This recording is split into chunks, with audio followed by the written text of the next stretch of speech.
Hello and welcome to this week's edition of Porter County Perspective. My name is Tonelli of WDSO's News Department, and today my guest is Mike Jessen, who is the president and CEO of Boys and Girls Club of Greater Northwest Indiana. Thank you for coming in today, and it's great to meet you. Yeah, thank you very much. My pleasure to be here, and any opportunity I have to talk about the Boys and Girls Club of Greater Northwest Indiana, I'm more than happy to do that. First, can you just introduce yourself and tell us a little bit about how you became president and CEO of the Boys and Girls Club of Greater Northwest Indiana? Sure. I've been in this president-CEO role since May. In May, it'll be 2 years. Prior to that, I was the city administrator for the city of Valparaiso. And then prior to that, I had a long career with the Aldi Foods grocery company. So I was with Aldi for 28 years. And then ultimately went to work for the city. And when this role came open, I wanted to be a part of the Boys and Girls Club. That's awesome. Can you tell us a little bit about how your role at the Boys and Girls Club contributes to the success of the overall organization? Yeah, so we've got a wonderful team that works for our organization. Our group is made up of four of our clubs in Porter County, and then we also oversee 6 clubs in Lake County. In addition to those 10 club sites, we have 11 of what we call Kid Stop sites, which are before and after school care at 11 different schools, primarily surrounding the Valparaiso area. So we have a total of 21 sites where we have kids in and out of our building each and every day throughout the week. Out of those 21 sites, we service probably close to 2,000 kids per day go through those sites, and our goal is to serve as many kids as possible, and I'm not sure how familiar you are with the Boys and Girls Club, but it's a terrific after-school option, very much designed to be affordable for families, so that our fees are very, very, very low. And our goal is to have as many kids in our clubs as possible, because we believe that time between school and when parents or guardians get home is an extremely important time for kids to have, something positive, productive, and purposeful to do. And so we feel like we serve that role. I'm convinced, in my mind, that there's never been a more difficult time to be a kid, and there's never been a more difficult time to be a parent. And so I think the importance of the Boys and Girls Club is even further emphasized today than in previous years. The organization itself, Boys and Girls Club of America, actually started in 1860. Oh, wow. So it's been around for a long time. It started in Hartford, Connecticut, and it was founded by four women who, imagine taking yourself back to 1860, 4 women who saw there were boys out on the street, running around without a whole lot of supervision or oversight, and they felt like the boys needed a place to go after school. Yeah. So 4 women in 1860 thought there was a need to have a place for the boys to go. And so take that to 2025, and knowing the changes that have happened since 1860, it's, we think, even that much more important, that much more critical to have a strong presence of Boys and Girls Clubs. So not only the boys can go, and I mentioned it started out as a boys club. It wasn't always the Boys and Girls Club.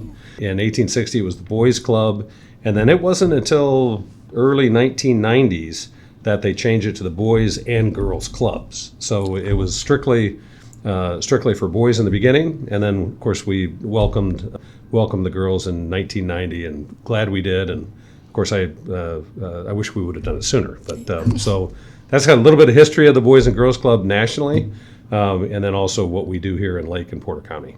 All right. And you've covered some of the history of the Boys and Girls Club. What clubs specifically fall under the jurisdiction of the Greater Northwest Indiana? Okay, so the four that we have in Porter County are Chesterton Club.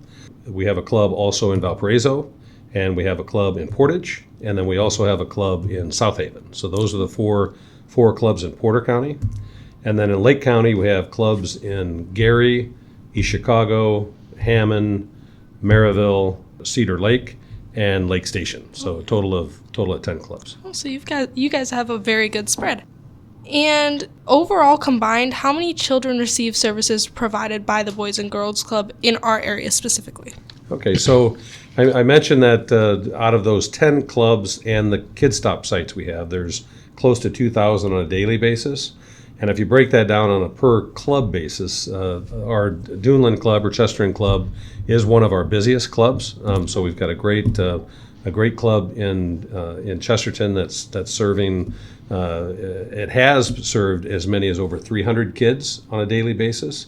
We have several, almost 1,000 that are registered members, but we see just about 300 kids per day at our Duneland Club specifically. So one of the things that we went through as an organization was during COVID, and of course we know that had a tremendous impact in so many ways, and not good ways. And what we noticed in our clubs is after COVID, it was challenging to get the kids back in the club because of course we were closed for a period of time, and when COVID passed and we were trying to get our kids back in the club, it took some time to get some of the kids back, and we're pleased to say that now, and it's taken us this long to really get back to where we were in terms of attendance. We're back now, so the numbers are where they were, with the exception of being our teens.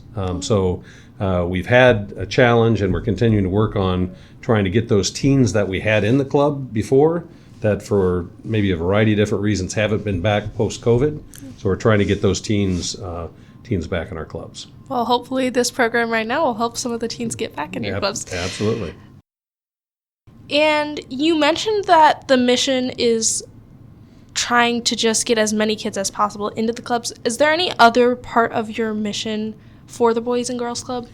Yeah, so it's the number of kids that are served is important because we want to have as much impact as possible.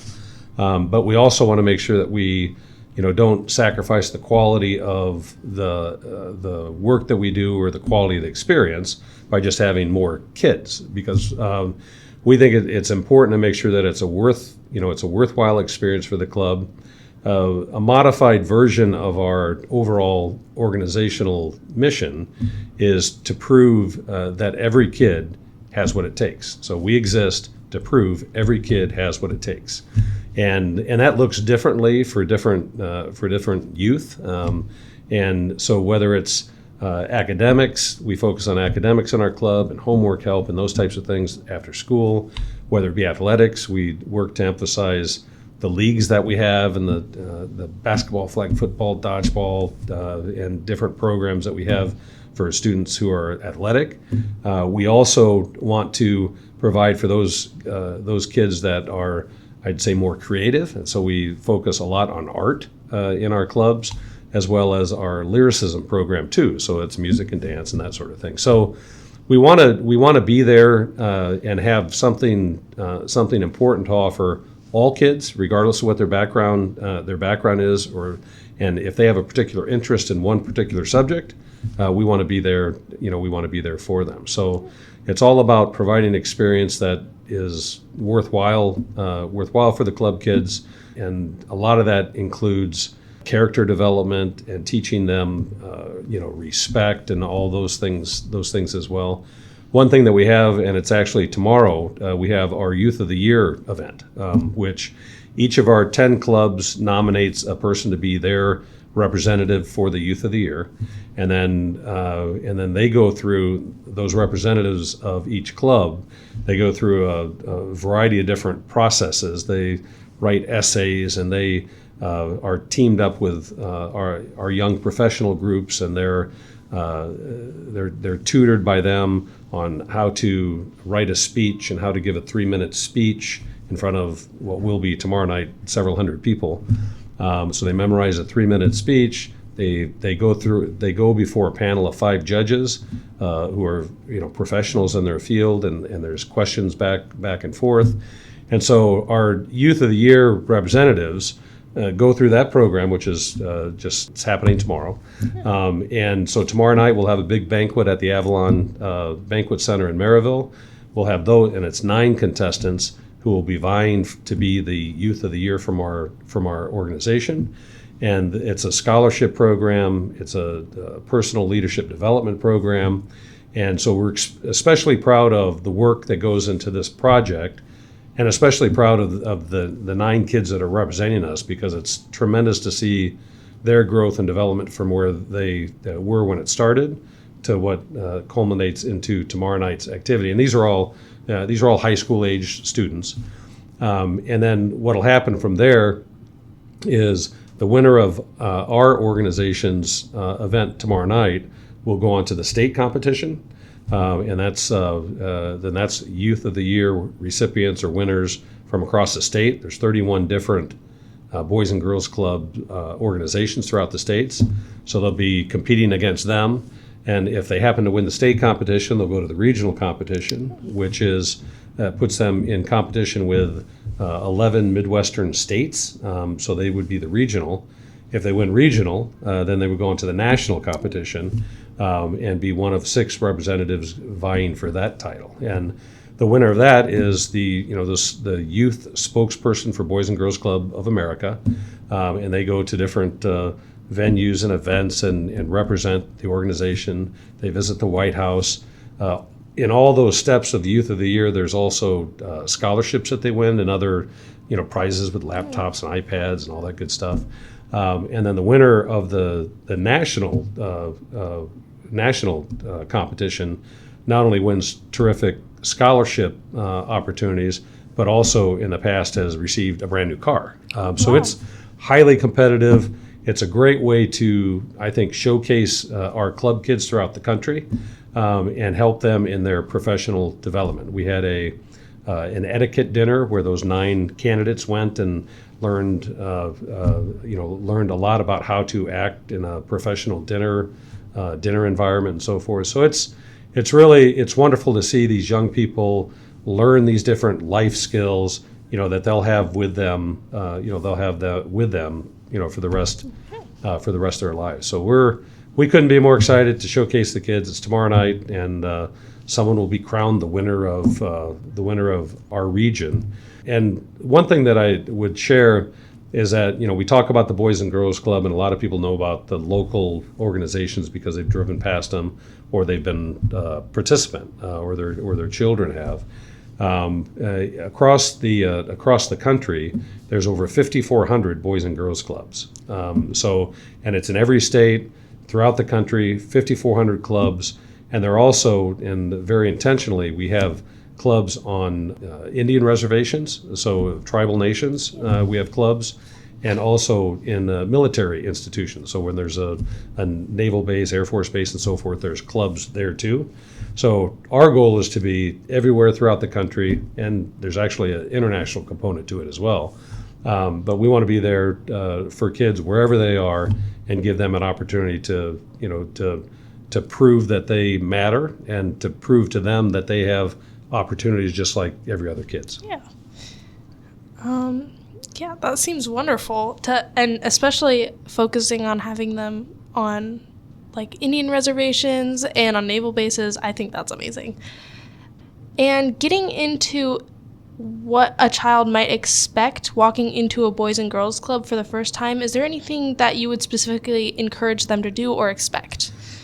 Yeah, I think it's if they would visit one of the clubs, if they visit Duneland, for instance, they'd walk into the facility. If it's during club hours, they'll experience productive chaos because it's a lot of kids. Imagine in that building, having 250 or 300 kids at one time. And because there's so many kids, we do have some structure to it. So we group the kids by age group. So the teens are together and the tweens are together and the younger ones are together. So we group them by age group, and then we have different parts of the club that they'll rotate through. So for a period of time they'll be in the art room. For a period of time they'll be in the homework help room. We have games rooms for different age group people where we're playing esports and other types of games. And there's a STEM room in the club as well, so that's part of the rotation. one aspect of our club that many of the kids like is, of course, all of our clubs have gyms too, big gymnasiums, and that's where they're playing basketball, dodgeball, or just free play in a gymnasium, getting some exercise and that sort of thing. So, I would suggest that they prepare to be amazed at the number of kids that are there. I think they'll be surprised at how welcoming our kids are, and that's what.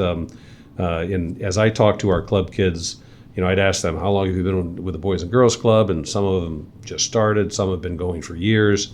I would ask, what do you enjoy about the Boys and Girls Club? And they tell me that they enjoy the art room or the STEM room or the gym or the games that we have there.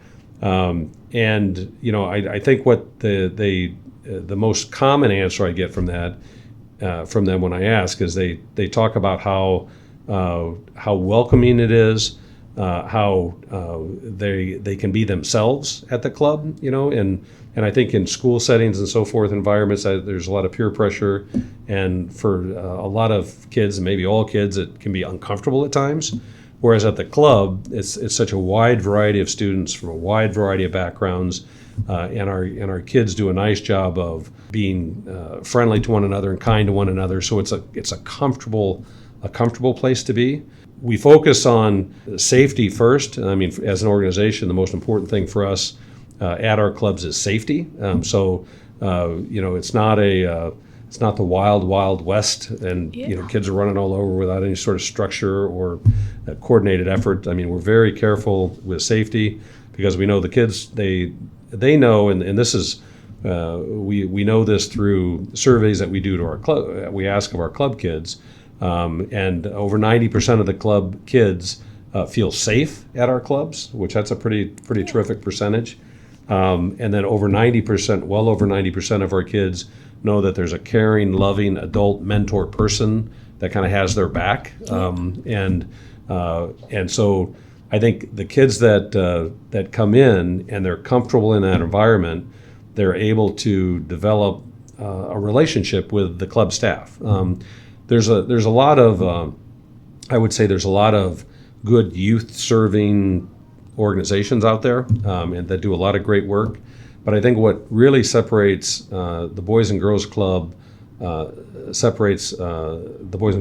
from many of the others, if not most of the others, is that we're able to, as an organization, our staff, we've got great staff who are well trained, who their focus is to, lead the kids, manage the kids, but more importantly, to develop a meaningful, purposeful relationship with these kids. So our staff, they know the names of the kids know the staff members, and we get to know them on a level that you wouldn't see at most other places because they're just numbers. So I'm always impressed with the staff as I go out, and they know, especially if they've been going there for a period of time, they know all the kids by names, they know the employees there, and there's just tremendous amount of mutual respect between the staff members and the kids. And what makes me feel best about my experience at the club when I'm out visiting clubs, I know when the kids bounce through the doors right after school, they're high energy, they're glad to be done with school, they're glad to be at a place that they like to be, and that's very, very heartwarming for me. And then on the other end of that is when it's time to get picked up. And when the kids, when they hear their name called to say, "Hey, Mike, it's time to get picked up," and then all of a sudden there's a kid feeling, discouraged that, "Oh man, it's time to go. Yeah.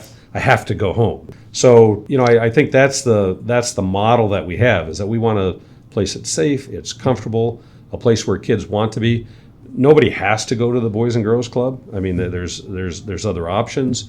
A lot of kids could, if they wanted to, could stay home. I mean, their parents would allow it, and maybe that might be a good solution for them. But the kids say that they want to be at the club, which is kind of, that's the goal that we have, and we work hard to make them feel like they enjoy it, and when they're sad to leave the club, that's a victory. Yeah, it's definitely just sort of cool to see. Kids don't get really excited about a lot of things these days, and when they do get excited about something, it's just cool to see that they can be excited about something that maybe like you wouldn't expect, you know? Yeah, we just experienced that. So this is Engineers Week, and we had this is an example of an event that we have through our partnerships. And we have a wonderful relationship and partnership with NIPSCO, which is our electric utility gas company. So they invited us to their corporate office 2 Mondays, a week ago this past Monday, and we had, I think it was 80 girls from different clubs bused to NIPSCO's headquarters, and it was from a variety of different clubs. And these were young women who were in middle school ages. That was the targeted audience. And it was their celebration of women in engineering, NIPSCO's. And so they said, hey, can you bring kids, girls that are in that age group, and we'd love to host them. And so as I went to that event, they had stations set up where, it was like a field trip on steroids. So they had stations set up to talk about electricity and talk about gas, talk about, they had a panel of women that are engineers working for NIPSCO and like career exploration and what you could be as a woman engineer. And of course they had breakfast and lunch, and that always helps, and a wonderful swag bag that they gave the kids on the way out. And they had a project where they had the kids work together to create something, and there were prizes and awards. And what the takeaway for me, other than just giving these young girls exposure to NIPSCO, to a corporate office. We had all these NIPSCO volunteers that were there, focused on helping those girls in this experience. And as I walked into the event, I was floored by the engagement that our kids had with the NIPSCO volunteers. And so oftentimes, if you walk into a group of young people, that age especially, and maybe even older, but if you walk into a room, most of them are focused on their phone, or most of them are focused on chit-chatting on certain things or whatever. And I was very, very impressed. And part of it's because the presentation that NIPSCO had, I mean, they did a really good job of engaging the kids. And then it's also in part, of course, that because our kids were attentive, they were appreciative, fully engaged in what they were being shown. And so that caught my attention because, like I said, to see kids fully engaged in something other than what they typically are engaged with on a day in, day out basis was pretty terrific. And all the kids there were, all in, focused on what was being presented. And that was really cool. Yeah. And now can you tell us just a little bit about the sports leagues that operate out of the Boys and Girls Club? Yeah, so over the years, we've had tremendous success with our league programs. And that's because we know kids love sports and they love activities. We know it's a great way to introduce kids to the club. And thankfully, the clubs that we have are nice facilities to have different sports leagues and that sort of thing. So we've got the facility. We've got current club kids that need physical activity and sports to do. We know that we can also market what our sports leagues offer to people outside the club. And so one of the initiatives that we're working hard on this year, especially, is trying to expand our sports leagues because we know the value that it has to the kids and the value that it has to our organization. So we're just finishing up our basketball league, and that's young. We have a biddy league and a junior league and a senior league. And so the clubs all have their teams.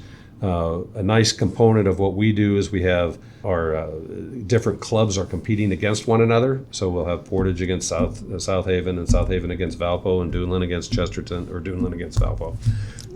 So they get to meet and experience other club kids from the other clubs, which I think is really interesting because that's they've got a family at their club, but then when they look at these other clubs as well, that's just an expanded or extended family. So we have basketball, we have softball, we have soccer, we have flag football. Basketball is now ending, and we're going to run right into dodgeball, which is fun for everybody that likes to play dodgeball, but everyone can do it. And so we're really trying to do a couple of things. Is we want to expand our league offerings. We want to have more sports, more activities for the kids. We want to get more kids onto those teams. We want to make sure that all, not only a handful of our clubs are participating in those leagues. We want all 10 clubs to participate. I want to see our clubs from Gary competing with the club from Duneland and from Cedar Lake. Just to kind of expand that geographical family. And so we look forward to expanding all that. The other thing that we are working toward this year especially is to bring more adults into the clubs too, because they also like to play basketball, and they also like to play volleyball, and they also like to play dodgeball. Many of the older folks also like to play pickleball, and young kids too. But so we're going to have leagues. We have the leagues for kids, and we're going to expand it. We want to create some leagues for adults. So for after when the clubs are empty or vacant, then the adults can come in and play and use the facilities, and we'll have some additional tournaments and that sort of thing. So the goal from my perspective is we want to do everything we can to keep our facilities occupied with people all day long and on weekends. Right now, for the most part, our clubs are active after school, so 2:30 until 6 o'clock or 7 o'clock at night, primarily Monday through Friday. So I would like to see, if not young people because they're in school, but let's get some older people to our clubs, and they can play pickleball or whatever it is they want to play before the kids get there. And things that we can do on the weekend would also allow us the opportunity to bring people in the building, because I think the more people that experience being in the club, no matter what your age is, it'll help everybody kind of develop a greater appreciation for what we do and the impact that it has on the kids. And in addition to the impact that it has on the kids, we want to make sure that we're impactful for the community too. I mean, we're there for everybody, and we're blessed throughout the organization with they're not all absolutely renovated, or they're not all brand new, but we've got some beautiful facilities that should be occupied. And for the facilities that need some work, there's some that need to be renovated pretty comprehensively and or replaced. And our job is to do that as quickly as we can, because we know if we have a good facility with good equipment and good programming, then that more people will be drawn to the organization. We have in Valparaiso, we opened a club, and it's been 2.5 years ago now, but we have a brand new club in Valparaiso, fairly recently expanded, fully renovated club in Chesterton a few years ago. Last year we just finished a full $5.5 million renovation at the South Haven Club. And not too long ago, we fully renovated our East Chicago Club and our Hammond Club.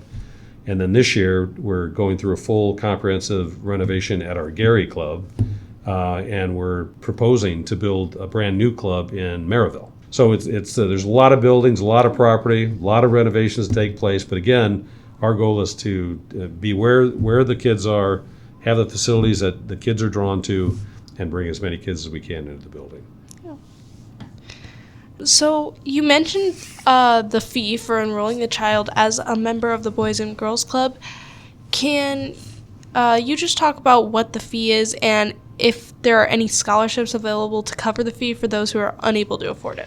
Yeah, that's a great question, because it's an important part of how we do what we do and why we do what we do. So the goal, without question, is to have it as affordable as possible, because we want to make sure that no matter where the young person is coming from or what their family dynamics are or whatever, we want to make sure that they have an opportunity to be part of the club. So the fees are very modest. For example, in Valpo and Duneland, the fee to be a Boys and Girls Club member for the school year is $75. So what that $75 will get you is you have 180 days of school for a school year. And so if you pay that $75, that gives you 180 days of access to our club, and you could go there, every day after school till 6 or 7 o'clock at night for 180 days, all for $75. And so that's and I don't know if that breaks down to 41 cents per hour or something like that, but it's a nominal fee. And if there's families out there, which there are for sure, families that would struggle paying that $75 annual fee, we do have scholarships, and it's greatly reduced for veterans, and some of it's based on financial need. And the end statement truly is, if there's someone that can't afford the $75, we're going to work something out. We'll find a way to get them in the club. We don't want the cost to be a barrier at all for kids to come to the club. So now that presents an interesting challenge for us, because we're limited in terms of revenue that we have. I mean, the registration fee or the annual fee for our members certainly doesn't cover the cost of what we do, and it's a very small fraction of what we do is paid for by membership fees. So we count on other things to help in raising revenue. Part of that is we do have facility rentals. So if somebody wants to rent the Boys and Girls Club for a birthday party or a wedding shower, baby shower, company retreat event or something like that, those opportunities are out there. So that creates a little bit of revenue for us, which is helpful. And then we also work, on a smaller level but important level. That's part of the reason why we want to emphasize leagues, because leagues can generate some revenue, but again, we want it to be extremely affordable. Concession stands, that's a part of revenue that we lean on and rely on. But what we do know is it costs about $2,400 a year to take care of one of our club kids for the year. $2,400. So the $75, and in other clubs it's $50, doesn't cover it. Yeah. So a lot of people would ask, well, how does the organization function? And so we do have a wonderful national organization, so the Boys and Girls Club of America, that helps us in terms of guidance and resources and tools to help us be better as an organization. But the funding through that organization is pretty minimal. We have a lot of there's federal grants that we seek, and also state grants that we seek, and we have some success getting grant money from those different agencies. The difficulty with the grants is there are times where there's organizations out there that would say, okay, we're going to give you $10,000, but in order to receive the $10,000, you have to do X, Y, and Z. And sometimes the stipulations or the strings that are attached to a grant are overly burdensome, or maybe they are cost prohibitive. And so the grants, either from the state and federal level, we have to make sure that we're careful not to get overly reliant on those, because they can be here one day and then they can be gone the next, or they can add so much additional work and effort on our part that we're not really getting the money from it. So our biggest support, and the biggest support for revenue for us, is we have a couple of foundations that have been extremely supportive of what we do at a regional level, and so we lean on them very, very heavily. We lean on corporate partners, organizations or companies or businesses out there that say, hey, we want to support the Boys and Girls Club, and we're willing to donate X dollars to your organization to keep it flowing. And then we rely very heavily also on just individuals, people who have the wherewithal, have generous hearts that appreciate what the Boys and Girls Club is, what we're doing out there. And so they donate oftentimes on a monthly basis or on a semi-annual basis or an annual basis. So that's especially helpful. And then we have a couple of events throughout the year that are fundraisers. I mean, we're trying to raise money because there's nothing more important to us than the mission of what we do. I mean, we exist to prove every kid has what it takes. Nothing's more important than that. But we also know in order to fulfill that mission, it takes finances. You got to have the money to do it. And so we work real hard trying to find partners and friends that are willing to help support what we do, and proud of the work that we've done. And that's what allows us to help the kids that are out there. And many of the most generous donors that we have, whether it be corporations or people, are people that either are currently positively impacted by the Boys and Girls Club, or they have been in the past. So a lot of former club kids say, hey, I want to help, how can I help? And oftentimes they can volunteer or they can contribute financially. We have a lot of parents or guardians that said, hey, I was a single mom, and if it wasn't for the Boys and Girls Club and the affordability of it, I don't know what I would have done. So a lot of those people who are so reliant on what we do come back at a different stage in their life and are very generous because of the positive impact that they receive from the Boys and Girls Club. Yeah. What are some things that you think listeners might find surprising about the Boys and Girls Club? Yeah, I think, I mentioned that it started in 1860. I mean, most people, I don't think would realize that it started that long ago. I would, and these are things, I've been with the organization for 2 years, essentially. So I was surprised by that. I was surprised that it started out as the Boys Club. I assumed it was always the Boys and Girls Club, but it wasn't until 1990, I think it was. That was a little surprising to me. I was also surprised of the affordability of it, and knowing that in most cases it's $50 per year, where you can have your kid after school stay at our club until they get picked up for $50 a year. I mean, that's phenomenally inexpensive. Yeah. And so I think what most people are surprised by, as I explain kind of the value or the purpose behind the Boys and Girls Club, I think most people would assume that it's a place more so where kids kind of hang out after school, because I think that's kind of how it started, where it was just a safe place to hang out.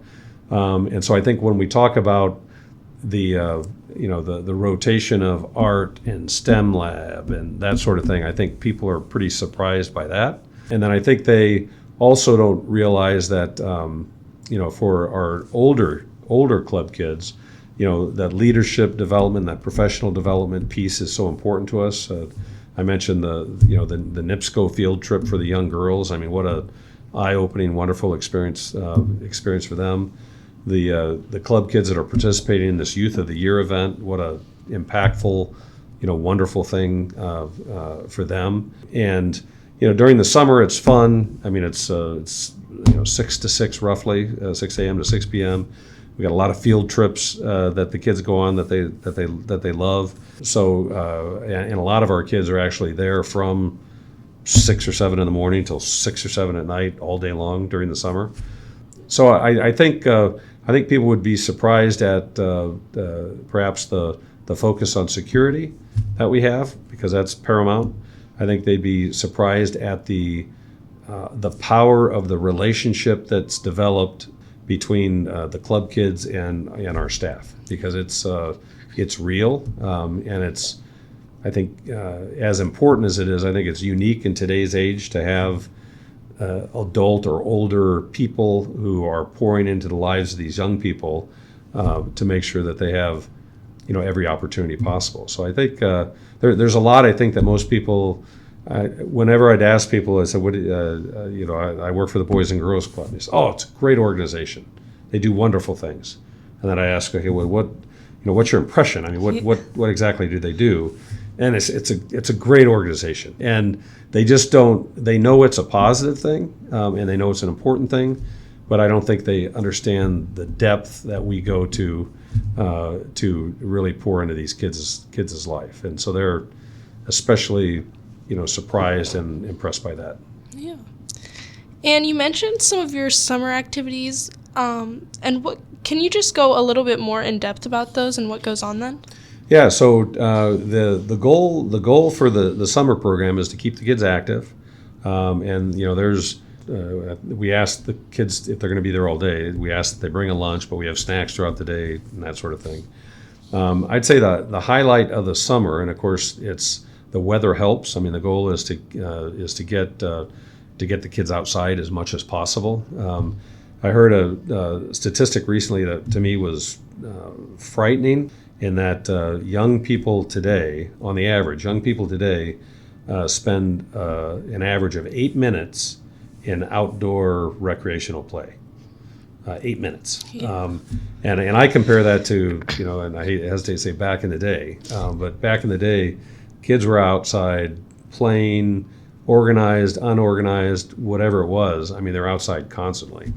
And so to know that the kids are on the average spending 8 minutes a day in outside recreational play, our focus in the summer is you're going to be outside. Yeah. And we'd rather, we don't want kids inside. We don't want, in the games, the games that the kids play and all that sort. It's all wonderful stuff, and I'm sure there's a lot of value that comes out of it.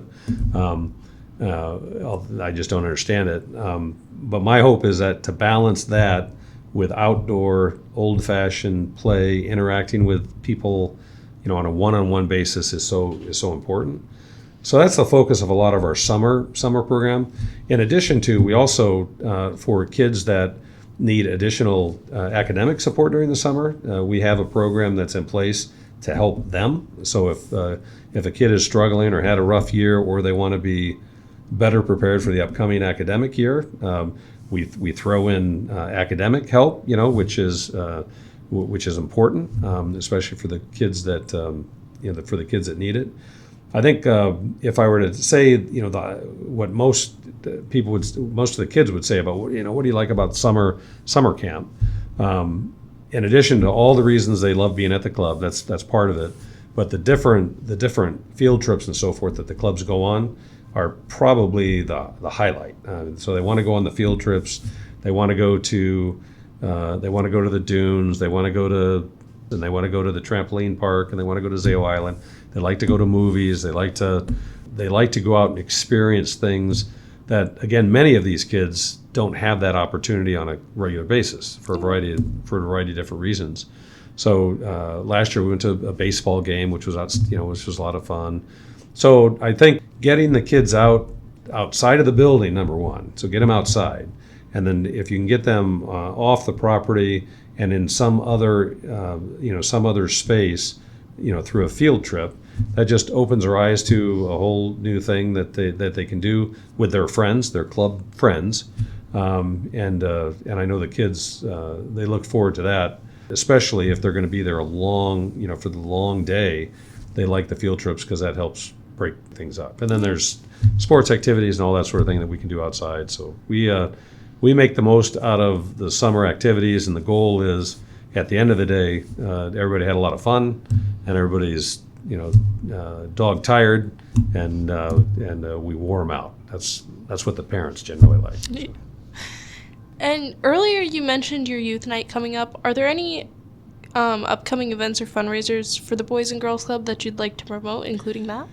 Yeah, so that is our biggest, that's our hallmark biggest event of the year by far. And so because it is our opportunity to showcase our kids.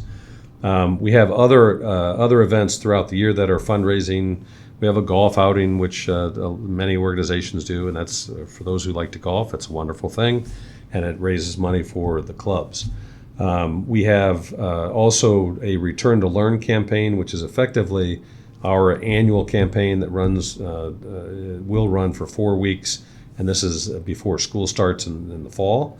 And that's an all-out fundraiser to try to find donations for our annual support. So that's a big fundraiser for us too. And then we also have a Christmas to Remember program that's set up for December, and that's another hallmark event that we have, and it's not necessarily designed to be a fundraiser, but it's necessary to have fundraising as a component, because what we do for the Christmas to Remember event is we have 50 kids from each of our 10 clubs, so we'll have 500 kids who write out a very special Christmas wish list. And these kids are chosen, I don't want to say chosen, but selected because our club staff know the kids, and they know the families, and they know the kids that could use some extra help or support during Christmas, because we want everybody to have a wonderful Christmas. So there's 500 kids that write out very specifically what they want on their Christmas wish list.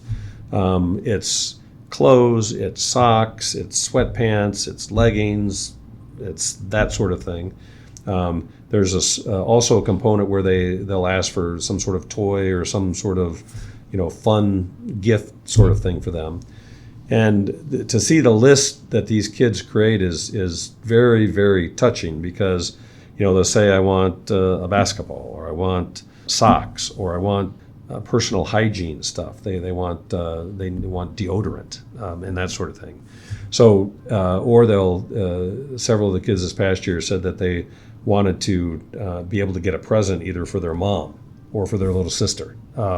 So you see these kids writing out their wish list, and as they're thinking about things that they truly need more so than what they want, which most kids' Christmas lists are really what they want. And so these kids, because they have a real sense of appreciation for what they get, I mean, they're thinking of others, which is pretty cool.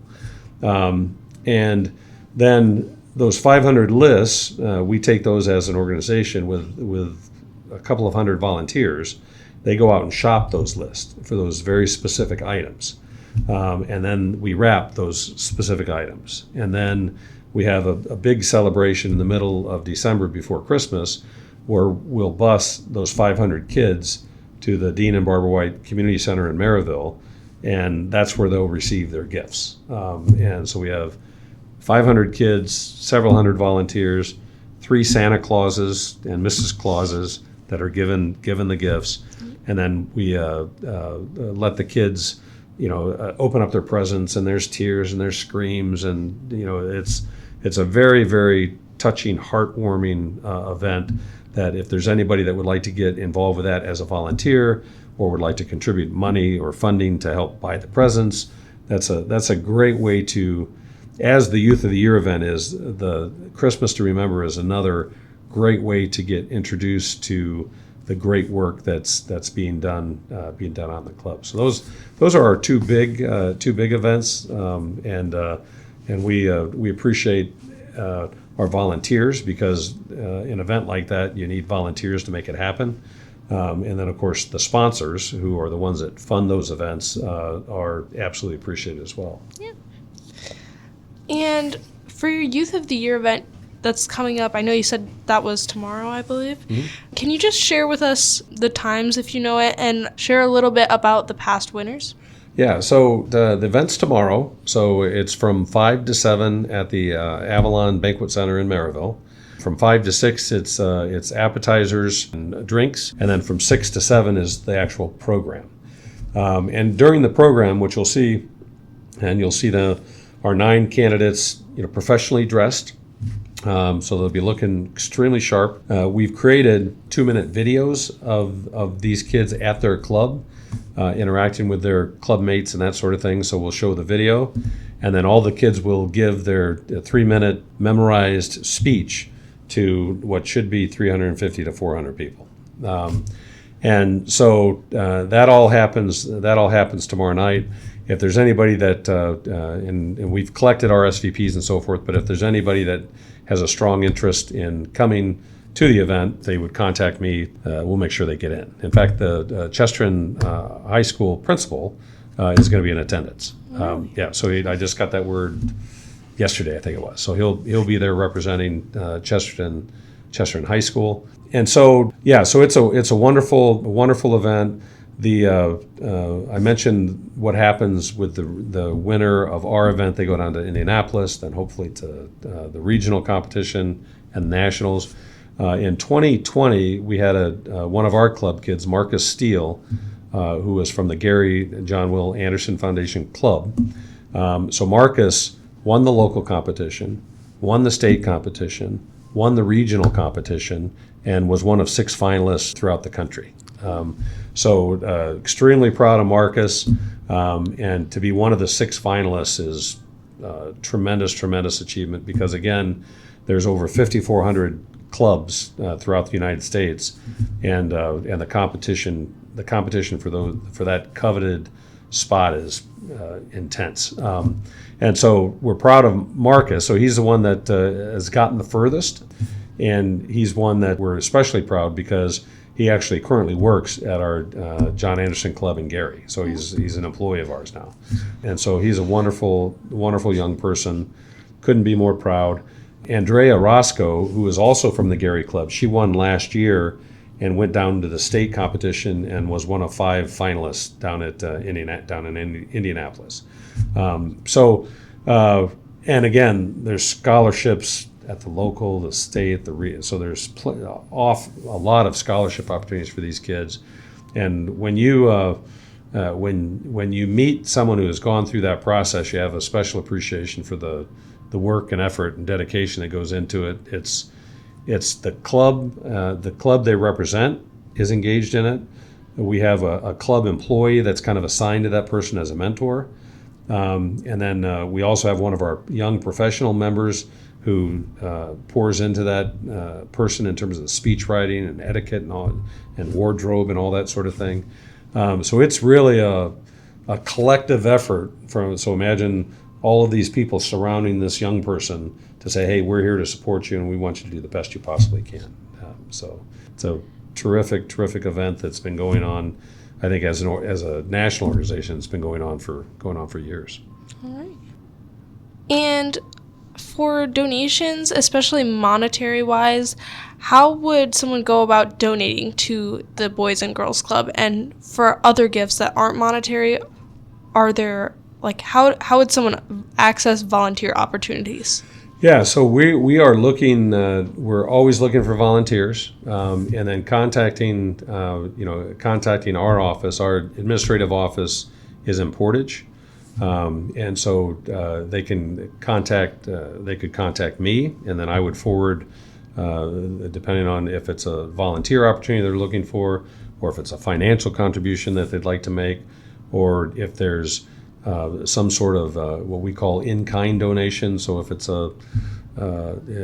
it's product or something that they want to donate to us, there's always opportunity for that.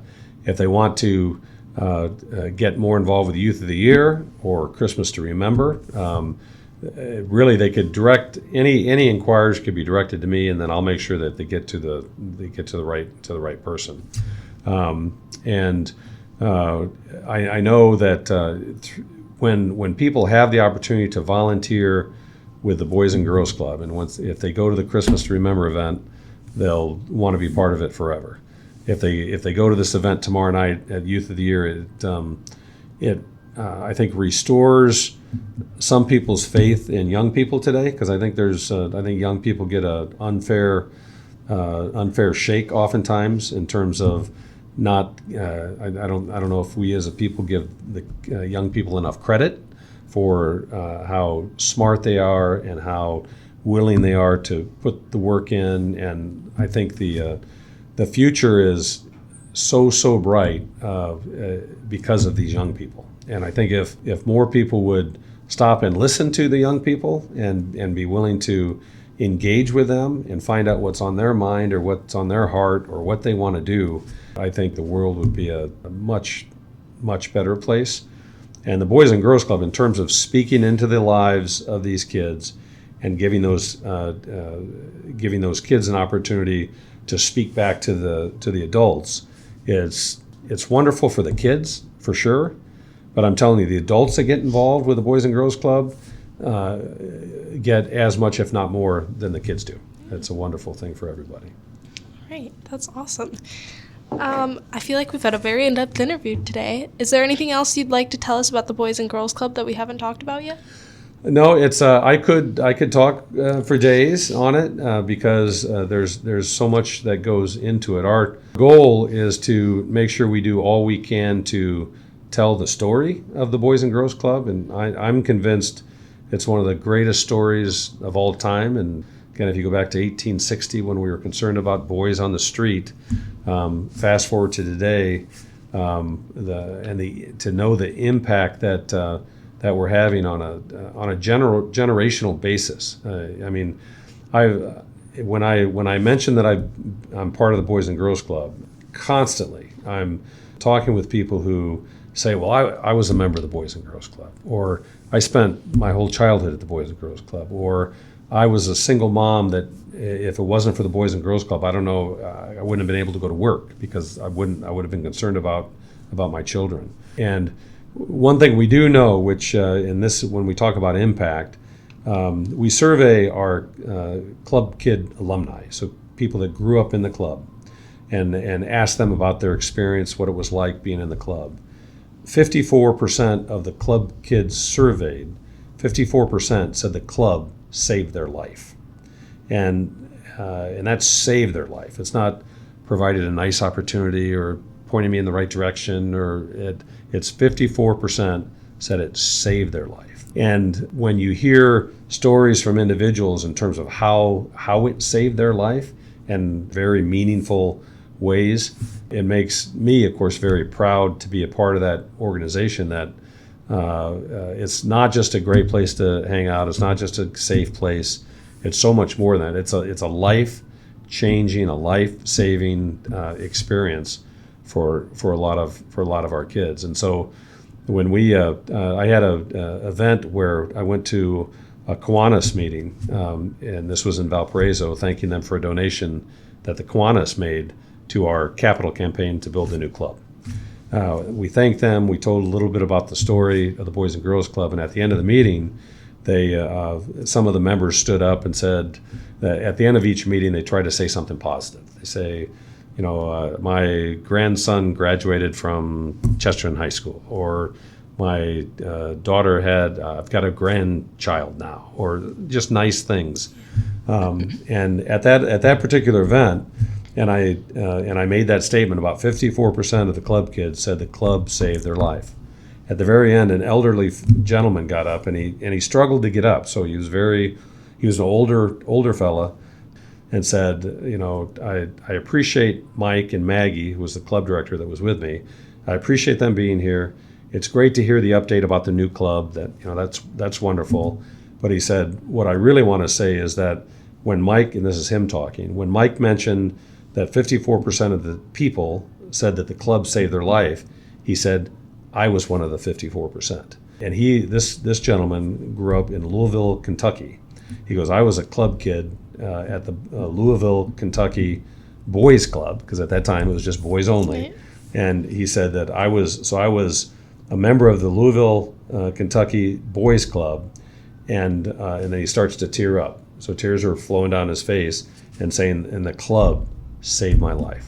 And that was about 3 weeks into this role, and never since then have I questioned or challenged, does a club really make that kind of impact? Because here's a fellow who was probably in his 70s or 80s, reflecting back on his experience at the Boys and Girls Club or the Boys Club in Louisville, and said that the club saved his life. And sadly, but I'm wonderful to hear his kind of testimony before it happened.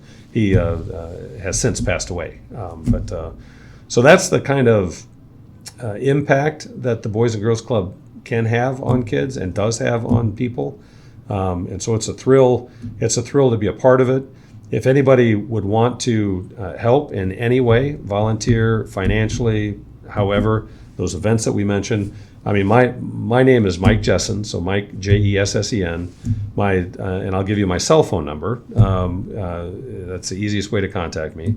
Cell phone number is 219-241-6465. And if there's anybody that has any interest in helping the Boys and Girls Club in any way, I'd invite you to call me, and I can guarantee you that we'll get you plugged in somehow, some way, because the need has never been greater, and we need as many people helping us out as we can get. Yeah, that's wonderful. Well, thank you so much for coming in today. That's going to be it for this week's edition of Porter County Perspective. I'm WDSO's News Director, Ella Tonelli. And I'd just like to thank you again, Mike Jessen, from the Boys and Girls Club Director of Greater Northwest Indiana, for coming in today.